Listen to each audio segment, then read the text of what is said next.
Hipotalamus itu sentralnya mengatur minimal ada 4 ya. Yang pertama adalah pusat tidur ya. Jadi kalau anak-anak laki-laki kita, bapak-bapak kita kadang-kadang lebih gampang tidurnya, lagi diajak ngobrol sama ibunya gitu ternyata sudah tertidur. Ya ibu-ibu memaklumi aja, memang otaknya ini hipotalamusnya dia lebih besar, 2,5 kali lebih besar ya. Kadang-kadang ibu-ibu jengkel, iki bapaknya dijak ngobrol tiba-tiba ngantuk, turu. Nah, sama kalau misalkan para asatid ngajar anak laki-laki kok lebih banyak ngantuknya, ya kita harus lebih paham, oh kemungkinan memang respon dari otaknya ya. Jadi jangan sering menyalahkan. Oh pengajian ustadz ditonton pesertanya laki-laki kok lebih gampang ngantuk. Ya wis ben wae. Karena memang hipotalamusnya dia lebih besar. Ya. Yang kedua adalah hipotalamus ini sebagai pusat makan dan minum. Makanya kalau bapak-bapak kalau pulang dari kerja, pulang dari taklim, pulang dari mana-mana, iku ibu-ibu takoki aja macam-macam sih. Takoki wis mangan apa durung, ya. Ya.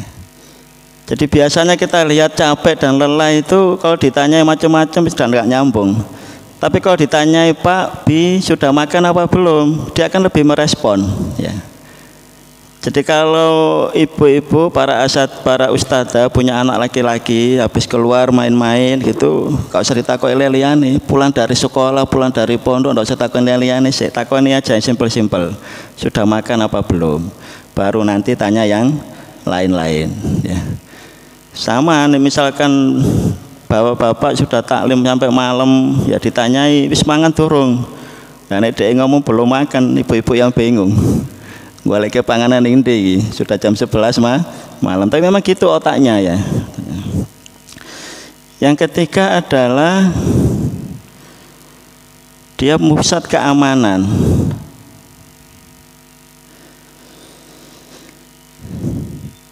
Jadi kalau para laki-laki dia sudah berkeluarga atau belum berkeluarga, dia akan mempunyai rasa tanggung jawab terhadap keamanan lebih besar.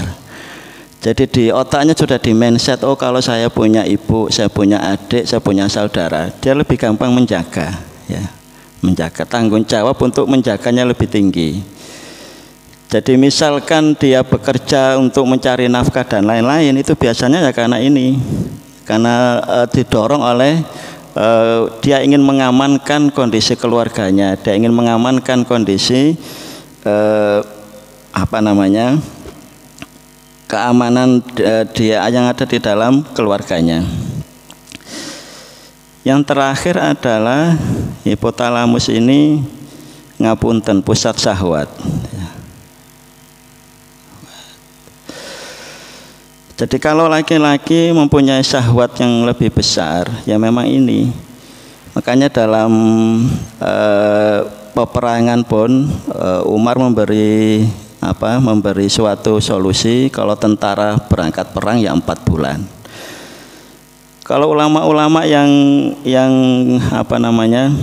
betul-betul memfokuskan diri kepada ilmu itu rata-rata tidak menikah karena memang godaan syahwatnya tinggi. Dia akan fokus pada ilmu. Jadi yang mau belajar ke luar negeri atau kemana itu ini yang harus dilihat dulu kalau sudah berkeluarga. Ini tantangan yang sangat besar. Makanya yang dianjurkan oleh Nabi kalau kita laki-laki di jalan melihat perempuan yang menarik hati kita disuruh sama Nabi cepat-cepat pulang. Karena apa? Karena ini. Dan yang jadi problem kalau yang di rumah tidak tahu, yang sudah berkeluarga, loh bojone tiba-tiba kok kepingin ngejak, lah itu yang bahaya. Jadi harus paham betul. Kalau suaminya pulang kok ada kode-kode untuk mengajak, ya sudah dilayani. Karena memang ini pusat hipotalamusnya yang lebih besar. Nah semua ini harus dirangkai dengan syar'i ya. Kalau tidak ada ini ya akan bubrah ya. Akan orientasinya ya orientasi keduniaan.